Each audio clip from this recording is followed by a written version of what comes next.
Gisela Anastasia tidak ditahan setelah menjalani pemeriksaan sebagai tersangka kasus video syur di Polda Metro Jaya. Gisela Anastasia tidak ditahan dengan pertimbangan alasan kemanusiaan karena memiliki anak yang masih kecil. Gisela Anastasia menuntaskan pemeriksaan pada Jumat, 8 Januari 2021, sekitar pukul 20 WIB. Gisela diperiksa selama 10 jam lebih. Kabid Humas Polda Metro Jaya Kombes Yusri Yunus mengatakan Gisela mendapat 49 pertanyaan dari penyidik. Menurut Yusri, Gisela menjawab semua pertanyaan penyidik dengan baik.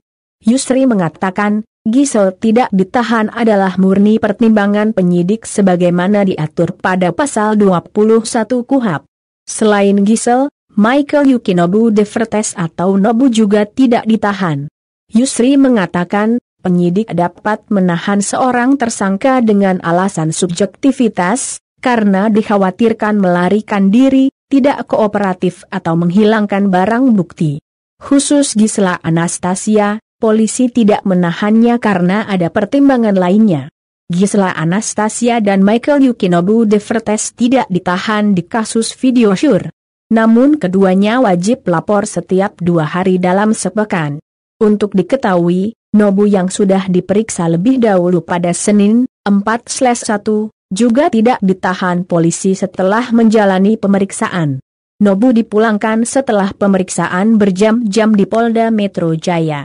Pada Kamis, 7/1, kemarin, Nobu disebutkan sudah datang ke Polda Metro Jaya untuk wajib lapor.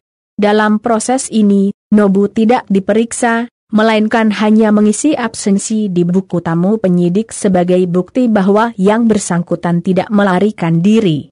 Meski tidak ditahan, Yusri memastikan proses hukum tetap lanjut. Penyidik bahkan sedang mengebut pemberkasan kedua tersangka agar bisa segera dilimpahkan ke Jaksa Penuntut Umum, JPU. Selain merampungkan pemberkasan, polisi juga berencana melakukan olah TKP. Olah TKP rencananya akan dilakukan di hotel di Medan tempat keduanya melakukan hubungan intim. Polda Metro Jaya telah menuntaskan pemeriksaan Gisela Anastasia atau Gisela dan Michael Yukinobu Devertes atau Nobu di kasus video syur.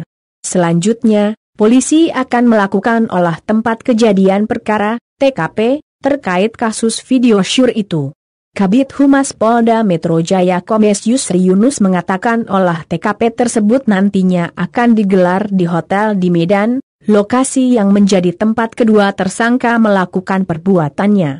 Yusri belum memerinci kapan polisi akan melakukan olah TKP tersebut.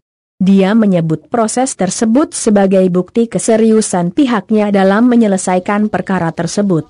Sementara, penyidik juga masih mengumpulkan beberapa alat bukti lainnya untuk melengkapi pemberkasan.